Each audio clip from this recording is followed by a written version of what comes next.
इलाहाबाद की मधु की शादी होती है रामगढ़ के आनंद से। नेचर से कामचोर मधु के सामने जब पूरे ससुराल की जिम्मेदारी पड़ती है तो कैसे वो उससे बचने के लिए करती है एक नाटक। चलिए देखते हैं।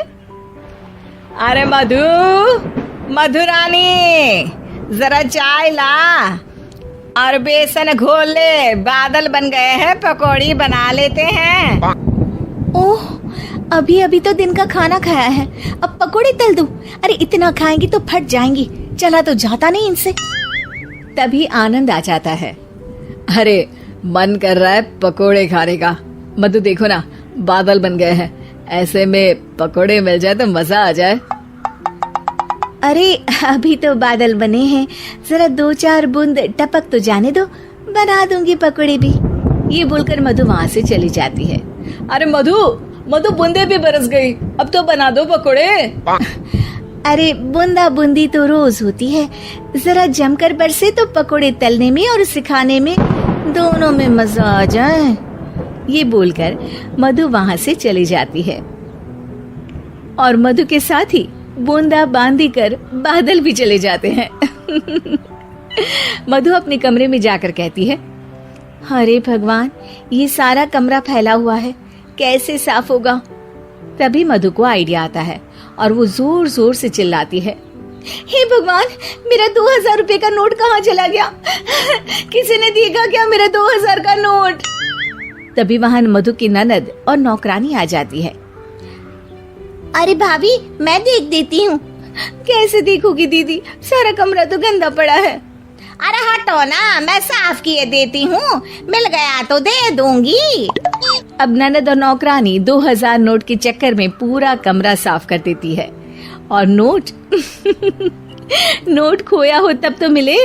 खैर, ये तो छोटे मोटे ट्रिक्स थे जो मधु काम से बचने के लिए करती, लेकिन अब आना था मधु का मास्टर स्ट्रोक, जिस पे वो अब सिर्फ बैठकर खाने के चक्कर में थी, और वो भी सास को ऑर्डर दे देकर। कैसे, चलिए देखते हैं। एक फ्रेम में एक फोटो है जिसमें सास की सास यानी कि मधु की दादी सास, मोटी बिंदी, काला मोटा चश्मा, कॉटन की साड़ी और चेहरे पर रौब। वहां उसी फोटो के नीचे खाट पर बैठी मधु, और मधु का गेटअप बिल्कुल वैसा ही था। मधु दादी सास की भूमिका में कहती है, अरे चंदावती, चंदा रानी, जरा चाय दे मलाई मार कर। मधु की सास यानी कि चंदावती कहती है, अरे इस नाम से तो सिर्फ मुझे मेरी सास बुलाया करती थी, ये कौन है देखूं तो जरा। अब सास मधु को अपने सामने अपनी सास की भूमिका में देखकर जोर जोर से हंसती है। मधु रानी, कोई तमाशा चल रहा है या ड्रामा? जाकर चाय लेकर आ। मधु, जो कि ये दिखा रही थी कि वो सास की सास है या फिर उसकी आत्मा उसमें आ गई है, वो क्या करती है? चाय और मैं, वो भी तेरे लिए चंदावती। यही सिखाया है तेरी माँ ने।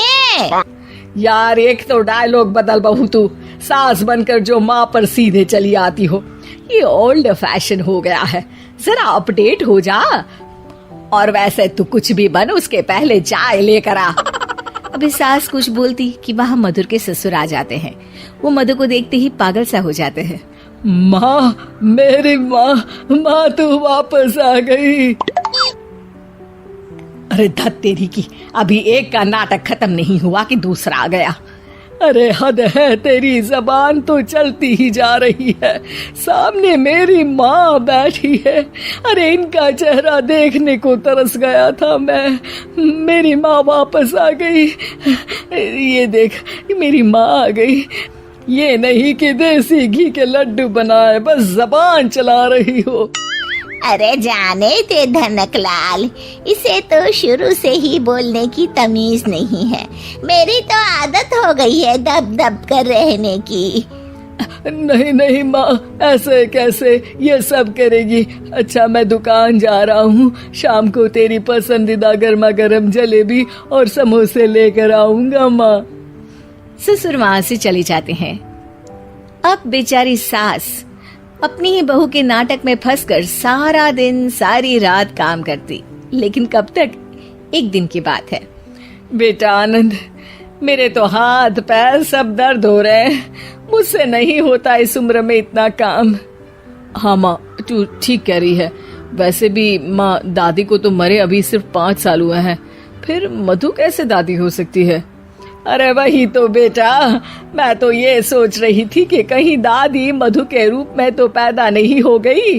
मतलब ना, ये सारा नाटक है बेटा, लेकिन अब जल्द से ये नाटक बंद करा दे तू। ठीक है माँ, लेकिन अब मधु को मधु की जुबान में ही सिखाना होगा। दोनों माँ बेटा कुछ बात करते हैं और अगले दिन सास मधु का बड़ा सा सोने का हार गले में डालकर घूम रही होती है। मधु जैसे ही अपना हार सास के गले में देखती है, परेशान हो जाती है। अरे अरे ये क्या? ये हार तो तू अपनी बहू को दे चुकी थी। नहीं नहीं माँ जी, बिल्कुल नहीं। आप ही ने तो कहा था कि जब तक आप जिंदा है ये मैं ही रखूं। अब आप तो जिंदा ही हैं, तो ये हार मैं उसे कैसे दे सकती हूँ? अरे लेकिन तभी वहाँ आनंद आ जाता है। दादी मैं आपके लिए भैंस लेकर आया हूँ, बाहर खड़ी है। जरा अच्छे से नहलाकर उसके गोबर से आंगन लीप देना और गोबर के कंडे बनाकर सुखाने डाल देना। और हाँ, जरा ताजा ताजा दूध भी निकाल देना दादी। और फिर माँ बेटे हंसने लगते हैं। मधु सोच में पड़ जाती है। भैंस? नहीं नहीं, इतनी बड़ी भैंस की मैं सेवा करूं? ना बाबा बना, मैं तो बहू बनकर घर वालों की ही सेवा कर लूं, उतना ही बहुत है। माँ जी, नहीं नहीं। अरे अरे, क्या हुआ बहू, तुम वापस आ गई क्या? तुम्हें सब कुछ याद आ गया? हाँ हाँ, सब याद आ गया, पूरा पूरा याद आ गया। अब सास चैन से खाट पर बैठती है और जोर से कहती है, सब याद आ गया ना? तो चले जा, चाय लेकर आ, और वो भी मलाई मारकर।